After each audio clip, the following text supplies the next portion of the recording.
Alors, sur cet exercice, l'objectif c'est de tracer la chaîne de cote JA, que l'on va placer ici. Donc, c'est une chaîne de cote, on l'a vu tout à l'heure, permet d'avoir un espace vide à cet endroit-là. Et cet espace vide permet d'avoir effectivement la liaison encastrement entre la pièce 3 et l'écrou, la pièce 2. Attention, les numéros de pièces ont changé par rapport à la démonstration de tout à l'heure.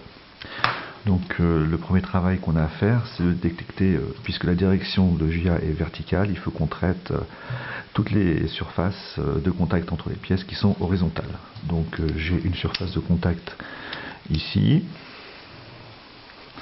qui concerne la vis numéro 4 et la butée numéro 3. Voilà, je fais comme ça. Ici, j'ai une autre surface de contact entre deux pièces. Donc, je vais la tracer là. Ça concerne la pièce numéro 3 avec la pièce numéro 1. J'ai encore une surface de contact ici. Alors, elle est un petit peu près, donc je vais la décaler. Voilà. Et là, ça concerne la pièce 2 avec la pièce numéro 1. Le jeu JA qu'on souhaite tracer, donc son origine en bas, c'est l'écrou 2. Et puis sa destination, c'est la pièce numéro 3. Donc pour tracer la chaîne de cote, dans l'idéal, il faudrait trouver une surface de contact entre 2 et 3. Est-ce qu'il y a une surface de contact entre 2 et 3 ? On regarde ce qu'on a fait précédemment, il n'y a rien. Donc on est un peu bloqué, on fait la méthode.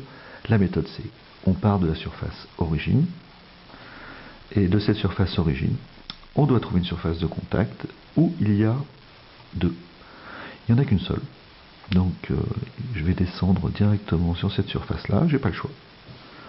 Donc je vais tracer en rouge, hop, de 2. Ici. J'étais sur 2, je vais aller passer de la surface 2 à la pièce sur la surface 1 de la pièce 1, donc je suis en commun le 2, donc c'est la cote à 2. Je suis maintenant sur la surface 1, est-ce qu'il y a un contact entre 1 et 3 ? Oui, donc je vais dessus, tout simplement. Ça sera la cote A1. Et maintenant que je suis sur 3, je reviens sur la finalité. Voilà. Et ça, c'est la cote à 3. Voilà, on a fait notre chaîne de cote. Maintenant, si je souhaite écrire la condition, eh bien, on va tout simplement écrire tout ce qui est dans le même sens que JA. Si je veux JA maxi, tout ce qui est dans le même sens, ça donnera une valeur maxi. Donc, JA maxi est égal à A1 maxi, qui est dans le même sens, moins A3 mini, moins A2 mini. Si je veux écrire JA mini, ce qui était maxi devient mini, ce qui était mini devient maxi, ça fait A1 mini moins A3 maxi moins A1 maxi. Voilà, bon, ça passe un petit peu trop bas, on a du mal à lire. Donc, je rappelle que vous devez savoir expliquer pourquoi il y a JA. Donc la JA, c'était pour avoir un encastrement correct. Mais vous devez être capable aussi de dire pourquoi tracer une chaîne de code qui concerne une problématique. Par exemple, moi je veux surtout pas que ma vis touche ce fond-là. Si je touche les deux, automatiquement je ne pourrai pas faire un encastrement correct. Donc là, il y a un jeu. Donc on va essayer de le tracer. Donc je vais le refaire en noir. Toc, toc, toc. Et là, on va le faire ici. ici, c'est sur l'extrémité de la vis. Voilà, ce jeu-là, je vais l'appeler JB. Ce jeu JB, donc, aucun contact entre la vis et le fond de la gorge, autrement impossible de serrer correctement notre système.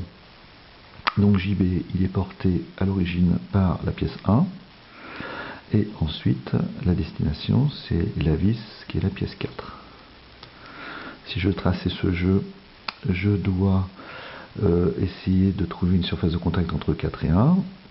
Il n'y en a pas, donc là, je vais partir de 1, et puis regarder un peu ce que ça donne. Si je pars de 1, j'ai deux possibilités. Soit je vais sur la pièce 2. Alors, si je trace ce maillon-là. Le problème, c'est que ce maillon-là, on était sur 1, on passe sur la pièce 2, et la pièce 2, c'est une impasse, il n'y a rien d'autre. Donc je vois que je vais être bloqué. Donc en fait, je ne vais pas utiliser celui-là, je vois qu'il y a un 1 aussi à cet endroit-là. Le 1, si je vais effectivement sur cette pièce-là, je pourrais aller sur la pièce 3. De la pièce 3, je cherche une surface de contact entre 3 et 4, il y en a une, donc je vais directement dessus, je terminerai ma chaîne de cote. Donc, hop, ici, je B pièce 1, donc ça c'est B1. Là, je passe sur la pièce 3, donc je vais passer de la pièce 3 à la pièce 3 qui va à 4 ici. Donc là, c'est B4. Je suis maintenant sur cette surface-là, c'est la surface finale, donc je peux redescendre directement sur ma chaîne de cote qui m'intéresse. Donc je vais essayer de le faire comme ça. C'est un peu croisé, c'est pas très joli, mais j'ai pas le choix. B4. Voilà. Donc j'ai fait ma chaîne de cote. JB max, c'est égal à B1 max plus B4 max moins B. Alors ici c'est un B3 max et un B4 ici. Voilà. Donc voilà, j'ai fait ma chaîne de cote. Donc je répète, JB max c'est B1 max plus B3 max moins B4 mini. Voilà. Je vais me tromper tout à l'heure.